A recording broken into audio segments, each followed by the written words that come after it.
As we plan and prepare for the 2022 Stewardship Program, I'd like to take this opportunity to have what we'll call a kitchen table conversation with Elder Bob Shaw, the chair of the Budget and Finance Committee. Bob, thanks for doing this. Oh, it's my pleasure. As we have this conversation, I want to talk a little bit about kind of where we are in 2021, something of what we've been doing during this pandemic, some time of separation, and then looking ahead to 2022 and all that lies ahead for us. Our stewardship theme that we've chosen this year, encapsulated in a word, is faithful, based on Paul's guidance as he writes in Galatians that the only thing that counts is faith expressing itself through love.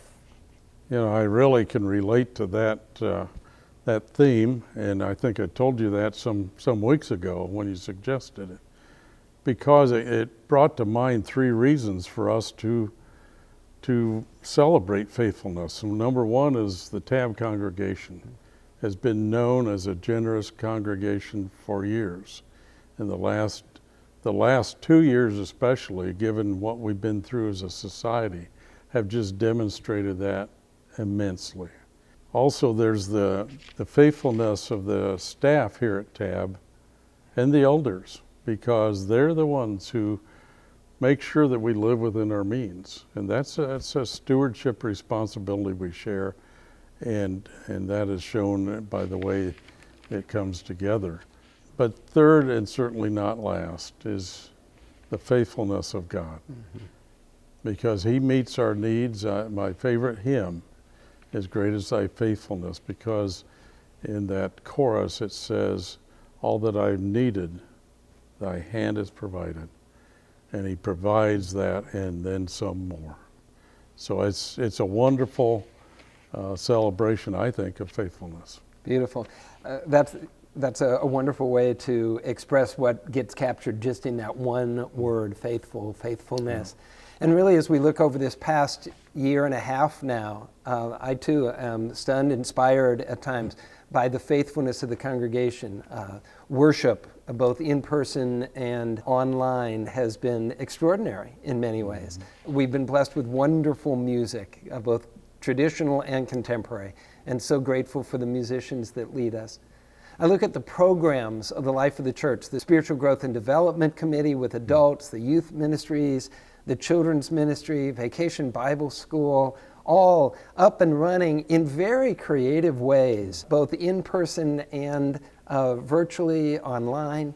TAB Rec has been amazing throughout the year and a half, of the creative ways we've been able to continue to open and use our facilities and invite all those kids back to playing sports. The other is we have been very blessed with additional gifts to help people in need. The Open Door Soup Kitchen, the Deacons Benevolence Fund, the Community Care Fund. I would mention that if you are in need, there are funds available that we want to come alongside you in any ways that we can.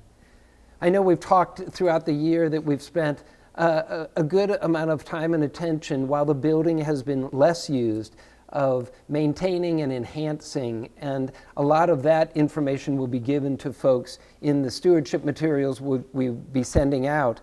But I'm wondering, what's the session thinking about as we look towards the 2022 budget?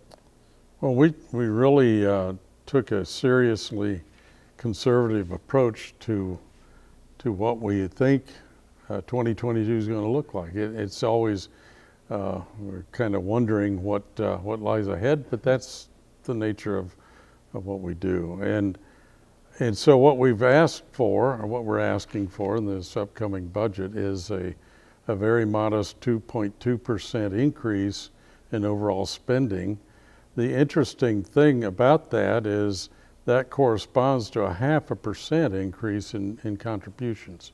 And that comes about because of other support, primarily from the endowment, rendering more support to the operating budget. And so that's really where we're at. And year to date, we're right on target with giving. And again, to the very points you were making there about our spending this year and what's been going on, the creativity of the staff and the elders has been shown by the way they've managed, and really we're ahead of the budget for this year because of the giving and because of smart spending. It really is all good news that we get to share. So what would you like us to be thinking about as we now prepare for the 2022 budget? Well, I would say the first thing is watch your mailbox first week of November. The stewardship materials will be coming out then, and in there you'll find not only some narrative about that John was talking about what we've been doing, but also you'll find a stewardship commitment card. We would ask that you would prayerfully consider your support of the 2022 budget, and in doing so, then fill out a commitment card and either send it to the church, bring it by, drop it off, or bring it on dedication Sunday, which is November 21st. And by that way, you'll be telegraphing to us your great commitment as a supporter of TAM. Wonderful. We do thank you for your faithfulness and your support. God's blessings.